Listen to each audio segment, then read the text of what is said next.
الحمد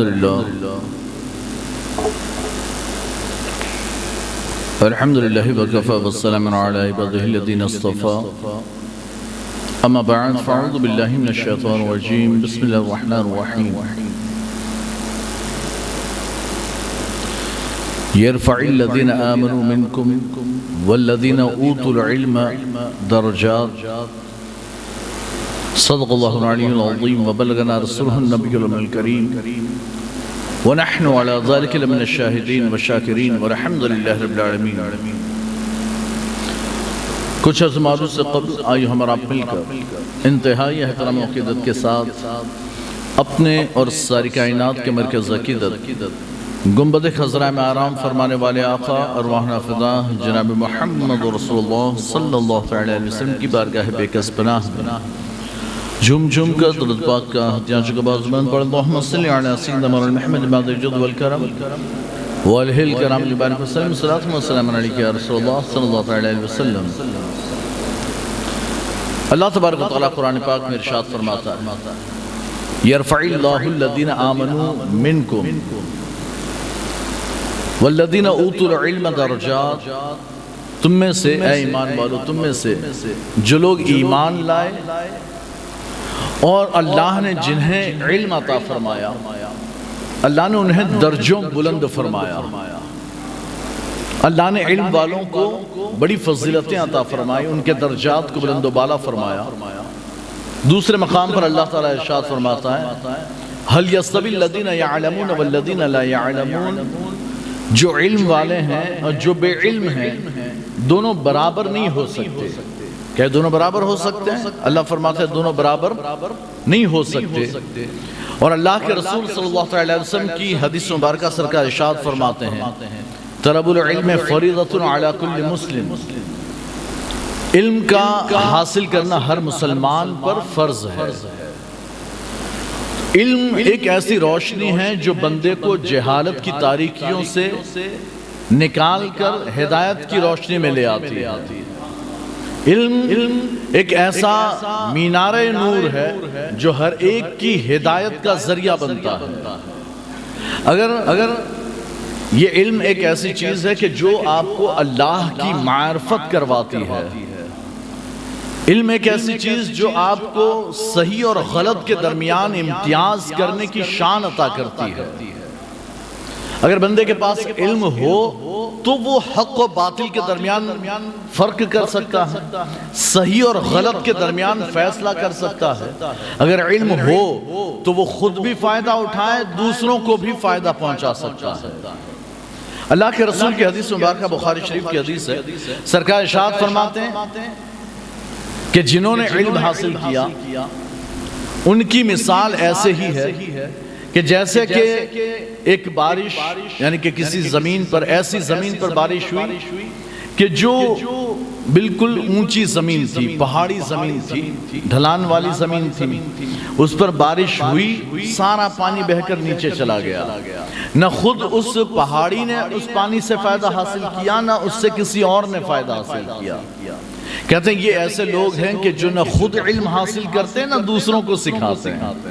یہ پہاڑ جیسے ہیں جو نہ خود علم حاصل کرتے ہیں، یعنی اللہ کے ذریعے، اللہ کے رسول کے ذریعے اور رسول اللہ کے نائبوں کے ذریعے علم کی تو تقسیم ہو رہی ہے، علم کی بارش تو ہو رہی ہے.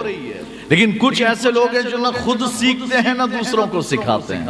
سرکار فرماتے ہیں کہ دوسری مثال، دوسرے لوگ کچھ ایسے ہیں کہ جو سخت زمین ہیں لیکن تھوڑی سی گہرائی والی سخت زمین ہے، اس پر بارش ہوئی، انہوں نے خود اپنے اندر تو پانی کو جذب نہیں کیا لیکن پانی کو جمع کر لیا. خود کا کوئی فائدہ نہیں لیکن دوسرے آ کر اس سے فائدہ حاصل کر کے جاتے ہیں. یہ ان لوگوں کی مثال کہ جنہوں نے خود علم حاصل کیا، انہوں نے عمل تو نہیں کیا لیکن دوسروں نے سیکھ کر عمل کیا ہے. ان کے علم سے دوسروں نے فائدہ اٹھایا. تو یہ ان کی مثال ایسی ہے کہ جنہوں نے پانی، بارش کا پانی جمع تو کیا، خود کوئی فائدہ حاصل نہیں کیا لیکن دوسروں نے پانی لے جا کر فائدہ حاصل کیا. کہتے تیسری زمین وہ کہ جو زرخیز ہے. تیسری زمین وہ جسے ہم گجراتی میں فردروپ کہتے ہیں. زرخیز. کہتے ہیں یہ زمین ایسی کہ جس میں پانی برسات اس نے خود بھی فائدہ اٹھایا کہ اپنے اندر پانی کو جذب کیا, پھر اس میں سبزے اگے, اس میں پھل فروٹ اگے, اس میں یعنی کہ درخت اگے, یہ ساری چیزیں اس نے اگائی, پانی سے خود فائدہ حاصل کیا اور دوسروں کو بھی سبزہ دے کر, پھل فروٹ, غلہ, اناج دے کر فائدہ پہنچایا. یہ وہ لوگ ہیں کہ جنہوں نے علم حاصل بھی کیا, خود بھی عمل کیا, دوسروں کو بھی سکھایا. تو اللہ کے رسول نے علم کی یہ مثال عطا فرمائی. سرکار ایک محفل سجائے بیٹھے تھے, علم کی محفل تھی, اور یہ محفل ایسی کہ سرکار لوگوں کو واعظ و نصیحت فرما رہے ہیں جیسے ابھی ہم بیٹھے ہیں. کہتے ہیں کہ ویسے ہی سرکار بھی واعظ و نصیحت فرما رہے تھے. 3 لوگوں کا وہاں سے گزر ہوا, یہ بھی بخاری کی روایت ہے. 3 لوگوں کا گزر ہوا, ان میں سے 2 لوگ محفل کی طرف آئے اور ایک کھڑا رہا, دیکھا کیا محفل چل رہی ہے, سرکار سکھا رہے ہیں, پھر چلا گیا اپنے کام سے چلا گیا. اور 2 لوگ اندر آئے محفل میں, تو ایک نے تو دیکھا کہ آگے جگہ خالی ہے, تو بندہ آگے آ گیا, حضور کے قریب آ کر بیٹھ گیا, اور دوسرے کو شرم آئی کہ کیا سب کے ادھر ادھر سے جانا, جہاں دروازے کے پاس جگہ تھی وہیں پر بیٹھ گیا, محفل کے آخر ہی میں بیٹھ گیا. سرکار نے جب اپنا خطاب ختم فرمایا, جب آپ کی تقریر واعظ و نصیحت پورا ہوا, سرکار صحابہ سے فرماتے ہیں کیا میں تمہیں 3 لوگوں کے بارے میں نہ بتاؤں, 3 لوگوں کے بارے میں نہ بتاؤں کہ جن کا گزر علم کی محفل سے ہوا, علم کی مجلس سے ہوا, تو ان میں سے ایک نے اعراض کیا, محفل سے اعراض کیا کہ بھئی یہاں کیا بیٹھنا, چلو اپنا کام نپٹاؤ, ٹائم پاس کیوں کرنا. کہتے اس نے محفل سے اعراض کیا, اللہ نے بھی اس سے منہ پھیر لیا ہے. اس نے محفل سے منہ موڑا, اللہ نے اپنی رحمتوں سے اس کا یعنی اس سے منہ موڑ لیا, اللہ کی رحمت اس سے حاصل نہیں. کہتے ہیں دوسرا شخص وہ کہ جو علم کی محفل میں آگے آ کر بیٹھا, کہتے ہیں وہ جتنا آگے آیا اللہ نے اسے اتنا زیادہ ثواب عطا فرمایا. اور تیسرے نے شرم کی, حیا کی, آگے آنے سے حیا کی, اور وہ پیچھے ہی بیٹھ گیا, تو اللہ نے بھی اس سے حیا کی کہ میں اسے محروم کیوں رکھوں, اسے بھی تھوڑا سا ثواب عطا کر دیا ہے. اللہ نے اس سے بھی حیا فرمائی, تو کہتے ہیں زیادہ نہیں لیکن تھوڑا ثواب تو اسے بھی عطا, کہتے ہیں آیا تو صحیح, کہتے ہیں اسے بھی ثواب عطا فرما دیا. تو اللہ کے رسول صلی اللہ علیہ وسلم نے علم پر توجہ دلائی, تلقین کی. ایک مرتبہ آپ حجرے سے باہر تشریف لائے, اور جیسے حجرے سے باہر تشریف لائے 2 جماعتیں مسجد میں, مسجد نبوی میں, چونکہ آپ کا تو حجرہ یہی ہے, یہ سارے حجرے ہیں, ادھر حجرے ہیں. تو کہتے ہیں ایک حجرے سے آپ باہر تشریف لائے اور باہر آئے تو دیکھا کچھ لوگ ہیں نمازیں, نفل نمازیں پڑھ رہے ہیں, اور کچھ لوگ ہیں جو حلقہ بنا کر بیٹھے ہیں, علم کی باتیں کر رہے ہیں, علم کی باتیں کر رہے ہیں. کہتے ہیں کہ سرکار تشریف لائے اور آپ نے فرمایا یہ جماعت بھی اچھی جو نوافل پڑھ رہی ہے, یہ جماعت بھی اچھی, لیکن میں اس جماعت کو پسند کرتا ہوں جو علم کی باتیں کر رہے ہیں, اس لیے کہ میں علم سکھانے آیا ہوں.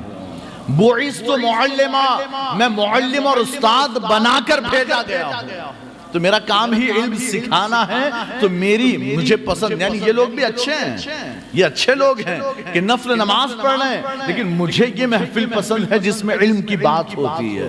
تو پھر سرکار نے حدیث مبارکہ میں ارشاد فرمایا کہ جو رات کے تھوڑے سے 1 ساعت یعنی تھوڑا سا وقت وہ علم حاصل کرنے میں, علم پڑھنے میں گزارے, پوری رات عبادت کرنے سے افضل و بہتر ہے. پوری رات عبادت و ریاضت کرنے سے افضل. تو ایک بندہ وہ ہے کہ جو عبادت میں لگا ہوا ہے, پوری رات نماز پڑھتا رہا, اور ایک بندہ وہ ہے کہ جس نے 1-2 گھنٹہ کتاب پڑھی, علم حاصل کیا اور سو گیا. کہتے ہیں اس پوری رات نماز پڑھنے والے سے یہ علم حاصل کرنے والا افضل ہو گیا. اور یہ فرض کی بات نہیں, نفل کی بات ہے. یہ نہیں کہ بندہ 5 وقت کی نماز چھوڑ کر علم پڑھنے بیٹھے اور وہ افضل ہو جائے, یہ نہیں. ہاں, ورنہ تو بندے کہیں گے کہ مولانا نے اچھا نسخہ دے دیا, مسجد سے چھٹی ہوئی, 5 وقت کتاب لے کر بیٹھ جاؤ, پورا دن مت پڑھو, جب آسان ہو جائے کتاب لے کر بیٹھ جاؤ, جب آسان ہو کتاب لے کر بیٹھ جاؤ, کہ بھئی وہ نماز پڑھنے والوں سے تو ہم علم حاصل کرنے والے افضل. نہیں, فرض کی بات نہیں, یہ نفل نماز پڑھنے سے علم پڑھنا یہ افضل ہے. اور آپ اندازہ کریں نا کہ اللہ تبارک و تعالیٰ نے قرآن پاک میں 78,000 کلمات نازل فرمائے.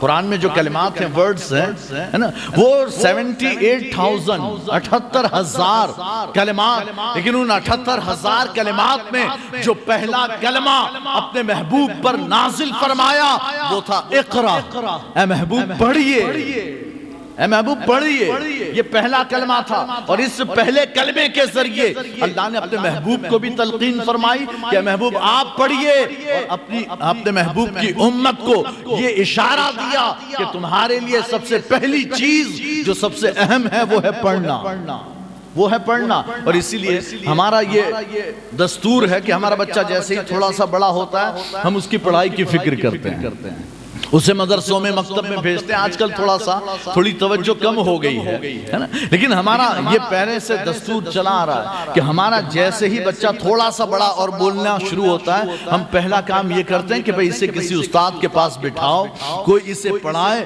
کوئی اسے سکھائے، کوئی اسے تعلیم دے۔ پھر دنیاوی تعلیمات، پھر آگے چل کر ہم اسے دنیاوی تعلیم بھی سکھاتے ہیں، کسی کو ڈاکٹر بنایا، انجینئر بنایا، لیکن اسٹارٹنگ ہم نے جو کی نا وہ دینی تعلیم سے کی ہے۔ اسے تختی پڑھوانا شروع کیا، الف با پڑھوانا شروع کیا، ہے نا، اے بی سی ڈی سے شروع نہیں کرتے، الف با سے شروع کرتے ہیں۔ اسے پھر قاعدہ پڑھوایا، پھر اس کے بعد وہ اما پارا اور قرآن کی تعلیم حاصل کرنے لگا۔ اگر اردو سیکھا تو اردو بھی پڑھنے لگا، لیکن اسٹارٹنگ ہماری یہ ہے۔ کیوں؟ آپ دوسروں کے یہاں دیگر مذاہب میں چلے جائیں تو وہاں کہاں سے سٹارٹ ہوگا؟ وہاں تو اے بی سی ڈی ہوگی یا ک کھ گ ہوگا۔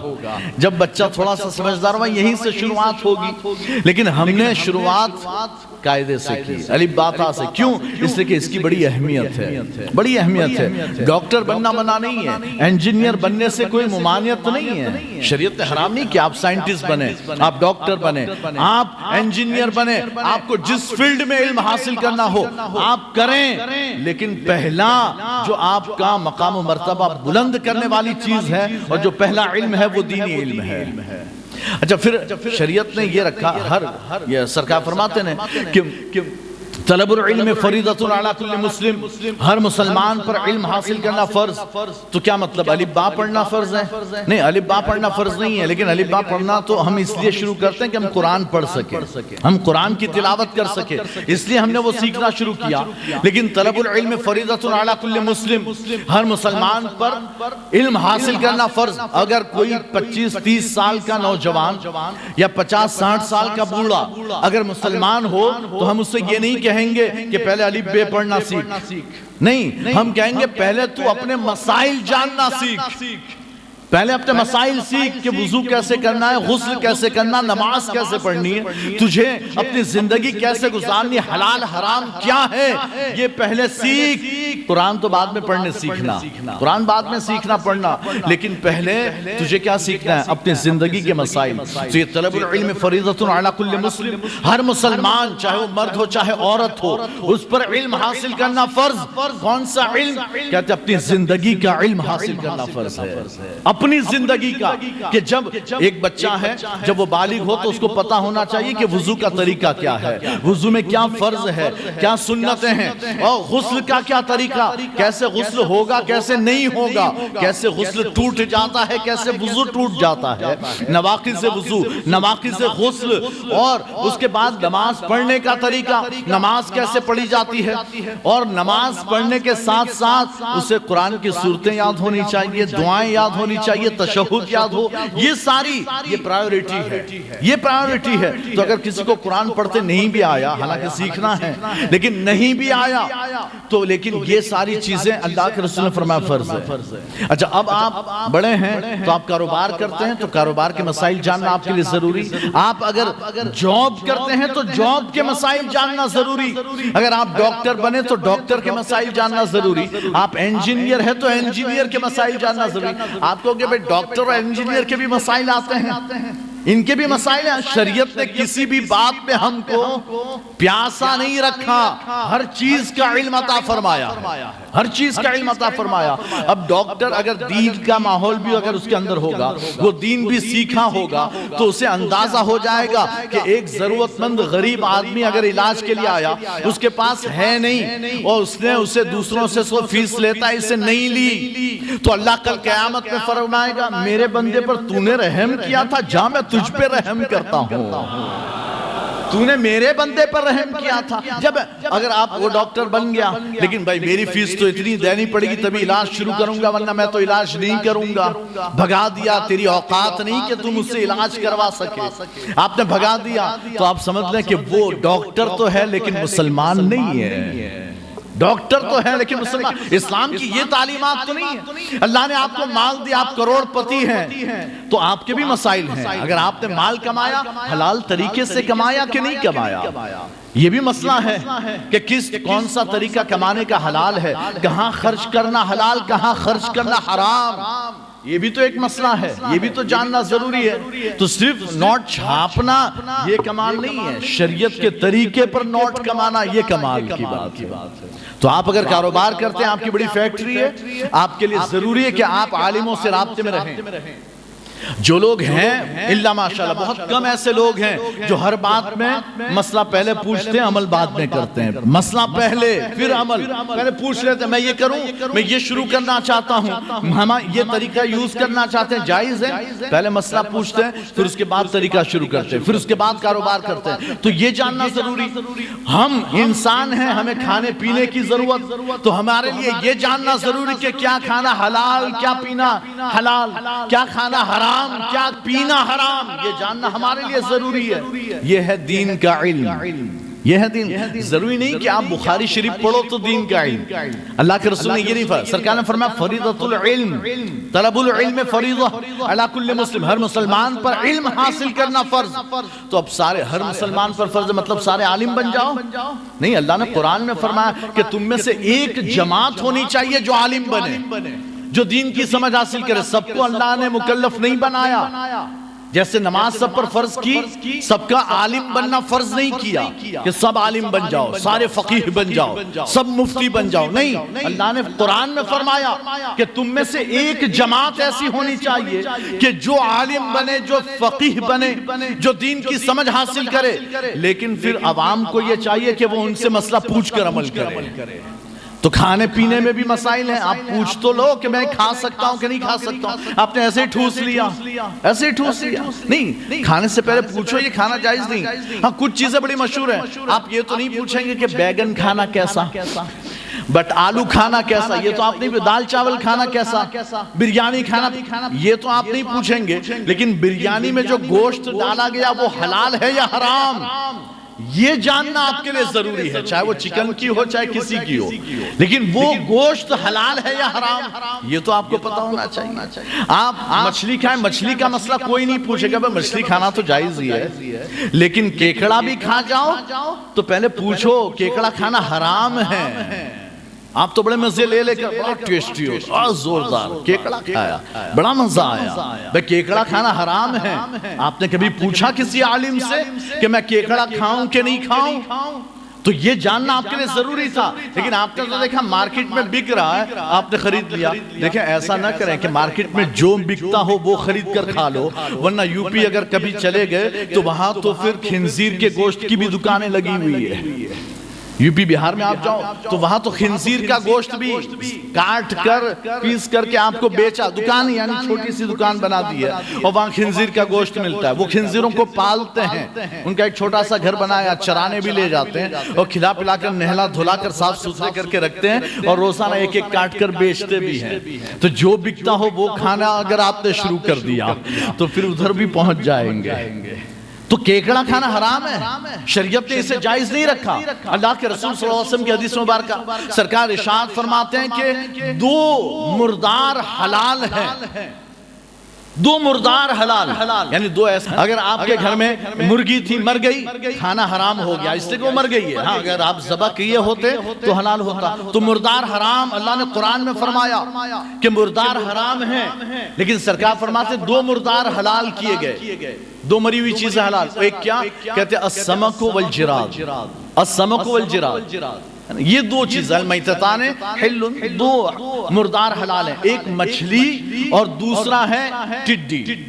ٹڈی کیا, ٹڈی وہ جو کھیتوں میں آتی ہے نا, حملہ کرتی ہے اور سارا کھیت صاف کر کے نکل جاتی ہے. سنا آپ لوگوں نے کبھی نام؟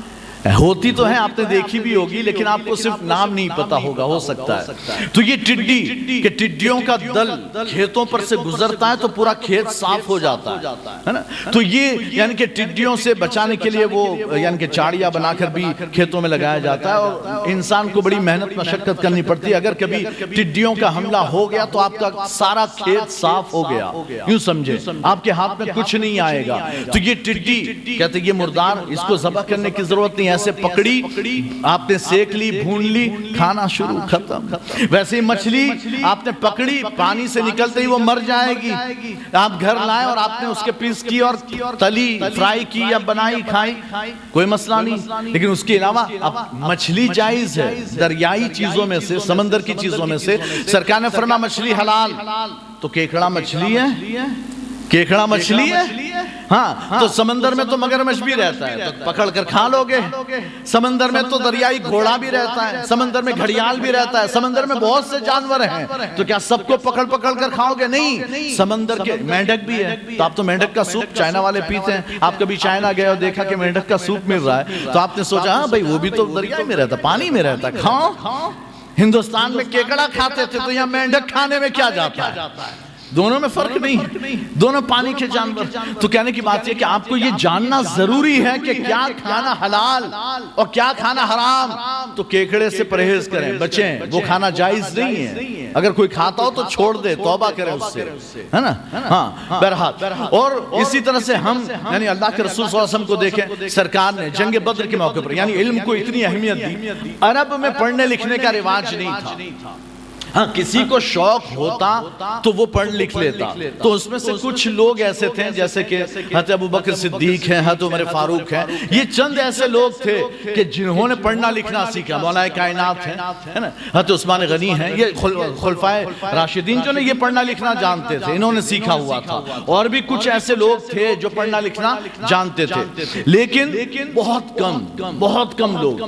تو سرکار نے جب جنگ بدر ہوئی اور 70 قیدی بنا کر لائے گئے اور وہ 70 قیدی حضور کی بارگاہ میں پیش کیے گئے، تو انہیں مسجد میں باندھ کر رکھا گیا۔ 70 قیدی تھے کفار و مشرکین، اور اب ان کا کیا کیا جائے؟ ایک دن مشورہ ہو کہ ان کو کیا کرنا کیا؟ 70 قیدی ہیں، 70 تو قتل ہوئے، 70 قیدی بنا کر لائے گئے، کیا کرنا؟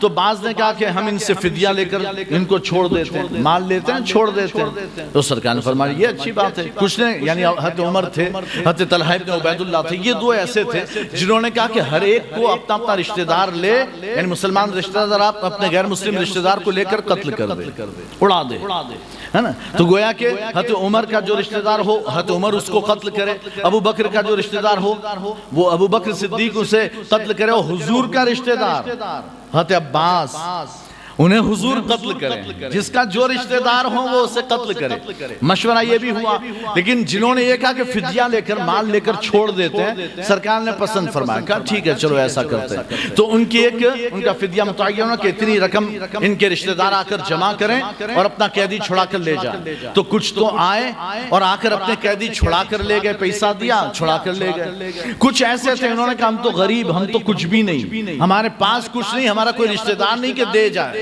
وہ ہمیں چھڑا جائے۔ تو سرکار نے فرمایا لکھنا پڑھنا آتا ہے؟ کہا ہاں لکھنا آتا ہے۔ کہ جس کو لکھنا پڑھنا آتا ہو وہ ہمارے 10 آدمیوں کو لکھنا پڑھنا سکھائے، یہی اس کا فدیہ ہے۔ وہ 10 آدمی سیکھ جائیں گے، تم آزاد ہو، تم گھر جا سکتے ہو۔ تو 10 آدمی کو سکھانا یہ فدیہ متعین کیا گیا۔ اور کچھ ایسے تھے کہ پڑھنا لکھنا بھی نہیں آتا اور پیسہ بھی نہیں دے سکتے، سرکار نے ان کو فری میں چھوڑ دیا ہے، بغیر فدیہ کے چھوڑ دیا۔ لیکن کہنے کی بات یہ ہے کہ سرکار نے وہاں بھی 10 لوگوں کو سکھانا فدیہ قرار دیا، ہمارے 10 لوگوں کو لکھنا پڑھنا سکھاؤ۔ گویا سرکار نے اس بات کی طرف توجہ دلائی کہ لکھنا پڑھنا بہت اہم ہے، بہت ضروری ہے۔ جب تک بندہ علم حاصل نہ کرے، کہتے ہیں بندہ جہالت میں گمراہی میں بھٹکتا رہے گا۔ اب اگر آپ نے تھوڑا سا علم حاصل کیا، اچھا علم حاصل کرنا یہ ایک اور بات ہے کہ آپ علم کس سے حاصل کرتے ہیں، یہ جاننا بھی ضروری ہے کہ آپ علم کس سے لے رہے ہیں۔ وہ جو آپ کو علم دے رہا ہے وہ ہے بھی علم دینے کے لائق یا نہیں ہے؟ کوئی ایسا بندہ ہے جو علم دینے کے لائق ہی نہیں ہے اور آپ اس سے علم سیکھ رہے ہیں تو آپ سمجھ جاؤ کہ آپ گمراہی کے سوا کچھ نہیں. جیسے بہت سے لوگ ہیں کہ جو پلمبر سے علم حاصل کر رہے ہیں, انجینئر علی مرزا, ہاں اس سے علم حاصل کر رہے ہیں, ویڈیو دیکھ دیکھ کر علم حاصل کر رہے ہیں, اور وہ حدیث کہتے ہیں اس کو عربی تو آتی نہیں, وہ حدیث کیا پڑھے گا, عربی آتی نہیں, ہاں اردو ترجمہ پڑھتا ہے اور جیسا ترجمے میں لکھا بس نہیں یہی ہے وہی ہے, بس وہ تو شروع ہو گیا. حدیث بخاری کی حدیث, مسلم, ارے بخاری میں بہت سی حدیث ہیں, مسلم میں بہت سی حدیث ہیں. حدیث 2 طرح کی ہوتی ہے, 3 طرح کی ہوتی ہے, 4 طرح کی ہوتی ہے. کس پر عمل کرے گا بندہ, کس پر عمل کرے گا؟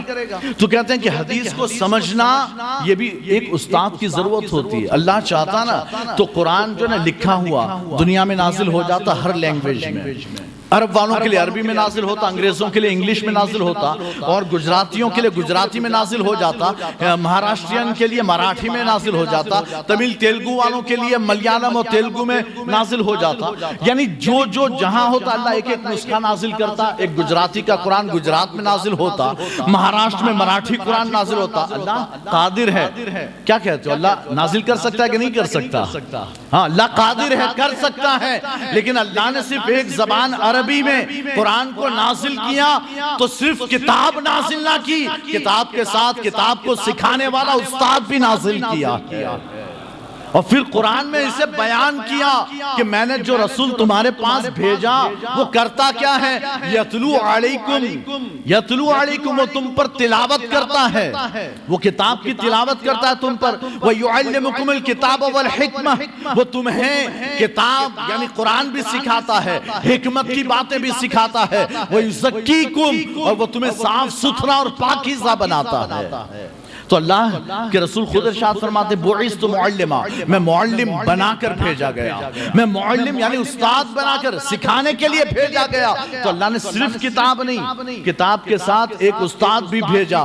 پتا چلا یہ اللہ کا طریقہ ہے کہ کتاب ہو اور اسے سیکھنا ہو تو خود سے لے کر مت بیٹھو, کسی استاد کی بھی ضرورت پڑے گی, کسی استاد کی ضرورت پڑے گی, ورنہ تو اگر آپ خود سے پڑھیں گے سمجھ میں نہیں آئے گا. بہت سی باتیں ایسی ہیں جو آپ کی سمجھ میں نہیں آئے گی, سمجھنا ہے استاد چاہیے.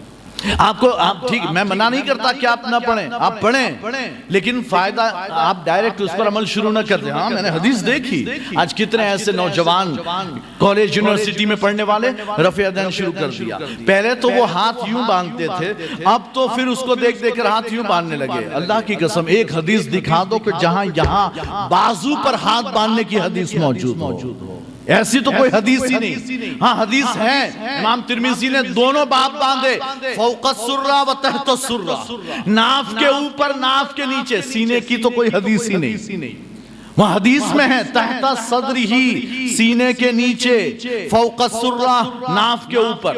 اور دوسری حدیث آپ حضرت علی کو دیکھ لیں, حضرت عبداللہ بن مسعود کو دیکھ لیں, یہ کہتے ہیں کہ تحت السرہ ناف کے نیچے سرکار ہاتھ باندھتے تھے.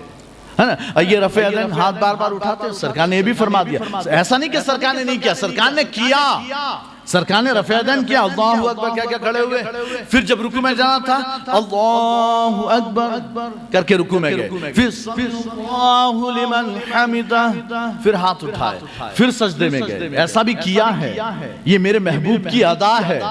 اور اسی لیے جب تک شوافع کرتے رہے ہم نے کچھ نہیں کہا. شافعی پہلے سے کر رہے ہیں, شافعی 1200 سال سے رفع یدین کر رہے ہیں, ہم نے کبھی کچھ نہیں کہا. وہ کریں اچھی بات ہے, یہ بھی میرے محبوب کی ادا. اللہ نے اپنے محبوب کی ساری ادائیں محفوظ کر دی ہے.